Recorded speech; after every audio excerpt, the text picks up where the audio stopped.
في الفيديو هذا يا الجزائريين راح تفهموا مليح علاش هذوك الناس يعتبروا الجزائر دولة عدوة، وراح تفهموا مليح ايضا علاش الجزائر هي الدولة العربية الوحيدة اللي دارت لهم مشاكل ودايما كانت معادية ليهم، ورغم ذلك ما قدروش يطاكيوها. وما جبت لكمش كلام تا واحد جزائري ولا لا يا جزائريين، وانما خبير من عندهم يحكي لهم على الماضي المؤلم تاعهم مع الجزائر. نهار زعما بعثوا طائرات باش يقصفونا احنا الجزائريين، فردت عليهم الدولة الجزائرية وقامت بطرد هذوك الطائرات، يا وراحوا هاربين، اني نقول لكم هاربين تاع الصح، وذلك باعتراف منهم. ما تنساوش فقط يا الجزائريين كامل اهبطوا لتحت، خليوا لايك للفيديو، خلي لايك خويا الجزائري، ماذا بيك تدعم خوك شرف الدين، لأنه القناة راهي في يعني خطر كبير بسبب دعمي للقضية الفلسطينية. فأهبط لتحت خويا الجزائري، خلي لايك، ما راك خاسر والو. 2 ثواني برك من وقتك وانت راك مداير اللايك خويا الجزائري، وراك درت الواجب تاعك. وفي التعليقات ثانيكم على بالكم. تحية الجزائر وتحية فلسطين، ونبداو الآن مباشرة الفيديو. Et c'est vrai qu'il y a un certain nombre de pays arabes ont été attaqués par Israël, ont subi les foudres d'Israël.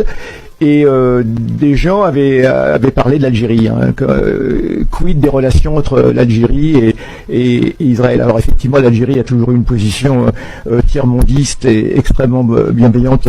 أكدوا لي الجزائريين موقف دائم، يعني جامي الجزائر حالت عن الموقف تاعها. البراتيش الآن راهم يتوجعوا à la cause palestinienne. Et comme Israël s'était mis en tête d'attaquer tous les pays qui soutenaient ouvertement les Palestiniens et de façon concrète, on s'était posé la question de savoir si la même chose avait eu lieu entre Israël et l'Algérie. Et oui, ça a eu lieu. En tout cas, une volonté israélienne d'attaquer l'Algérie. Et ça se passe en 1988. اسمع يا جزائري مليحة وافتخر بالبلاد تاعك. Ça se passe en 1988, 3 ans après l'attaque israélienne contre le Hamamshot en Tunisie, où il y avait le quartier général palestinien, qui était vraiment terrible, et celui qui avait tué à peu près 55 responsables palestiniens. 55 responsables palestiniens militants de la force 17 principalement, la force 17 qui était un petit peu l'unité d'élite de Yasser Arafat. C'est l'unité qui assurait la protection d'Arafat à Beyrouth pendant les guerres civiles, etc. Et donc ça avait été assez terrible. Quand en 1988, les Palestiniens décident de faire leur CNP, le Conseil national palestinien, d'organiser le CNP au cours duquel ils avaient l'intention de déclarer l'État de Palestine, précisément. L'idée de continuer à faire ça, évidemment, en Tunisie, était... راكم تشوفوا يا الجزائريين، شفتوا الشجاعة تاع الدولة الجزائرية، وفهمتوا علاش دايما نقول لكم افتخروا بالبلاد تاعكم. بعد ما قصفوا تونس وبعد ما داروا مشاكل تونس ولات خايفة، قلت لهم انا ما نستقبلش المؤتمر من اجل اعلان قيام دولة فلسطين، فاما لو دارت الجزائر قلت لهم راني هنا واجدة مستعدة لاستقبال هذا المؤتمر بكل فخر. était assez malvenu, et c'est l'Algérie qui s'est proposée. Et alors il a d'abord été proposé à la Tunisie que l'Algérie assure sa protection et que le CNP ait lieu en Tunisie, mais finalement c'est une autre option qui a été prise, c'est d'organiser le CNP en Algérie. Et évidemment, Israël n'a rien dit, mais tout le monde s'attendait à ce qu'éventuellement il y ait une attaque israélienne. ان شاء الله بربي، ان شاء الله بربي. في بالكم الجزائر تونس، تبع مليح خويا الجزائري باش تشوف واش صرا للطائرات تاعهم. Alors qu'Israël s'est bien gardé de faire la moindre déclaration. Et dans l'éventualité, tout un arsenal a été mis en place, donc on va voir un petit peu. Alors 88, c'est le moment où l'armée algérienne est à son climax, comme on dit, est à son plus haut niveau. Au niveau du rapport qualité, au niveau du rapport entraînement des pilotes, des différents équipages, et surtout au niveau du matériel.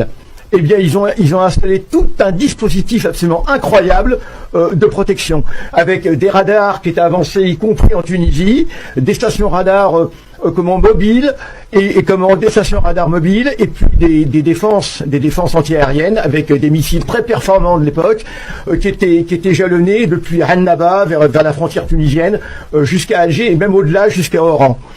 ما كانش تمسخير، غلقوا لهم كامل الحدود، ارواحوا يا الطائرات رانا نستناو فيكم، ماذا بكم تجيوا برك. باش تعرفوا مليح وش يسواو الجزائريين. Et avec même les sous-marins étaient de sortie, les 4 sous-marins algériens de l'époque étaient de sortie, des corvettes porteuses de lance-missiles étaient également de sortie, et en plus de toutes ces stations de radar, de ces bases de missiles avec des missiles très performants, ce qui avait le meilleur à l'époque, hein, des armements soviétiques principalement dans la totalité. Eh bien, il y avait également des avions en permanence dans l'air qui assuraient la protection. Et notamment... يا الجزائريين يرحم باباكم يرحم باباكم. هذه في 1988 وما قدرولناش، فما أدراكم في 2023 بالأسلحة اللي عندنا. Les fameux MiG-25 qu'on a vu tout à l'heure, et le MiG-25 à l'époque c'est l'avion le plus rapide du monde. D'ailleurs jusqu'à aujourd'hui le MiG-25 est un avion, ce qu'on appelle un avion intercepteur. Voilà. Eh bien, le 10 novembre, eh bien, une agitation électronique très importante a lieu. Toutes les stations radar commencent à vibrer, et on signale l'arrivée d'un fort groupe d'avions en provenance de l'est de la Méditerranée. Et en même temps, les radars algériens et les services de sécurité algériens captent des communications entre un pilote de Boeing, d'un Boeing civil. هذه خدمة المخابرات الجزائرية. في 1988 قدروا يخترقوا طائرة يعني مدنية وطائرة عسكرية ويسمعوا وش كاين ما بيناتهم. Qui s'adresse à une tour de contrôle, je crois, je ne sais pas si c'est la Grèce ou autre, et qui dit est-ce qu'il y a actuellement des manœuvres?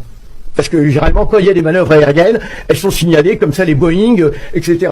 Parce que le Boeing, le commandant de bord venait de voir des avions armés à proximité de son avion.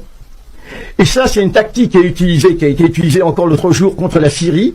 Israël se sert de vols commerciaux pour se camoufler électroniquement. Absolument. C'est dangereux en plus pourtant. C'est très dangereux évidemment pour les vols civils, et il y a eu déjà des malheureusement. شفتوا يا الجزائريين يعني الدناءة تاعهم وين وصلت؟ يضحيوا بالمدنيين نورمال عادي. Alors là, c'est qu'elle a mis le suspense.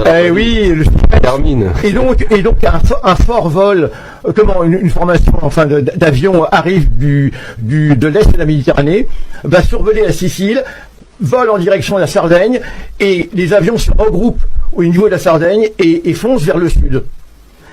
Et à partir de ce moment-là, donc, on envoie en Algérie, on envoie des avions supplémentaires encore avec les MiG-25, des MiG-21, des MiG-22, etc.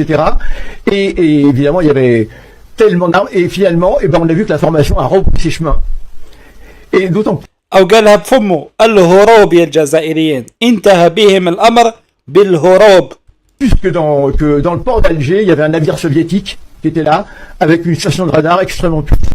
سمعتوا يا الجزائريين؟ يعني أقل حاجة نقدر نقولها افتخر يا الجزائري، والله ما لقيت حتى هضرة أخرى من غير هذه. افتخر بأنك تحمل الجنسية الجزائرية. نورمالمون الآن فهمتوا كامل يعني الأجوبة تاع الأسئلة اللي بدينا بهم الفيديو، وفهمتوا علاش يكرهونا لهذه الدرجة وعلاش يعتبرونا دولة عدوة، لأنه ديجا جربوا الحمى معانا، يعني جربوا يبروفوكاونا، داروا معانا مشكل وشافوا كيفاش كان رد الجزائر. وهذه في 1988، إما لا درك كيفاش درك في 2023 مع الأسلحة اللي عندنا هذه، كيفاش يا هذوك الناس. المهم نقولوها ونعودوها، تحية الجزائر دائما وأبدا. قبل ما تخرجوا من الفيديو يا الجزائريين اهبطوا لتحت، خليوا اللايك، دير الواجب تاعك خويا الجزائري، ما راك خاسر والو. وما تنساوش ثاني حاجة، ادعيوا لخوتنا الفلسطينيين. السلام عليكم.